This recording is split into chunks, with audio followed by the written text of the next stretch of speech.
Hey everyone, I'm back with another quick video devotion for you to share with your family. But first, a few announcements. We're going to plan to have our regular youth hangout on Zoom this Sunday night at 7:30 p.m. So check your email inboxes for the link, and we'll look forward to seeing you this weekend. Second, starting next week, we're beginning a new series of our Together Youth Worship videos, which will premiere on our YouTube channel on Wednesdays at 6 p.m. I hope you'll join us for those. And finally, I'm going to change up my schedule for future weeks in releasing these video devotions. My new plan is going to be to release a new video on Mondays and Fridays. And then hopefully in between, you'll be able to watch the Together worship videos with your family. So you'll have opportunities about every other day to feed your spirit. Now, for our devotion today, I want to continue thinking about heaven.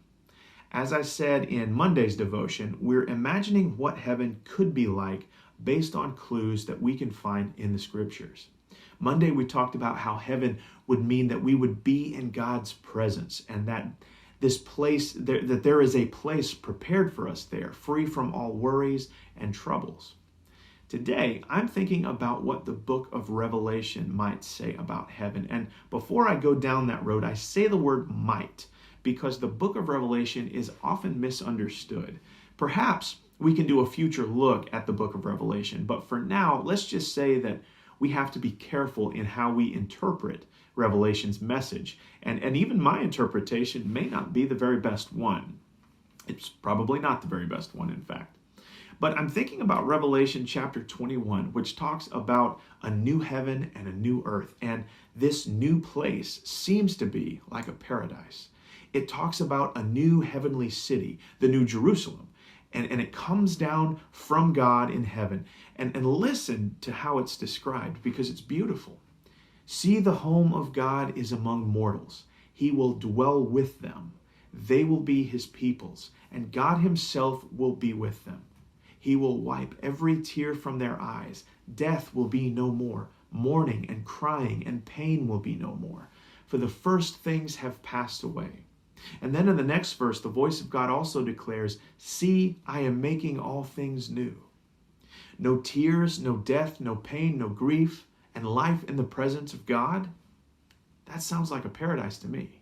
But I also love that God is making things new. That tells me that God's not just going to wipe out everything and start from scratch. Because if that were the case, God would have said, I'm going to make new things. But instead, God says, I make all things new. And that tells me God is going to redeem creation. And that creation is going to be a paradise beyond anything that we can imagine. So let's pause right here, and I'll plan to have another thought about heaven for us to consider on Friday. But for your devotion today, I invite you to read through Revelation chapter 21, verses 1 through 8, and then talk with your family about what it looks like to have no pain or crying or death. What would you do in such a place?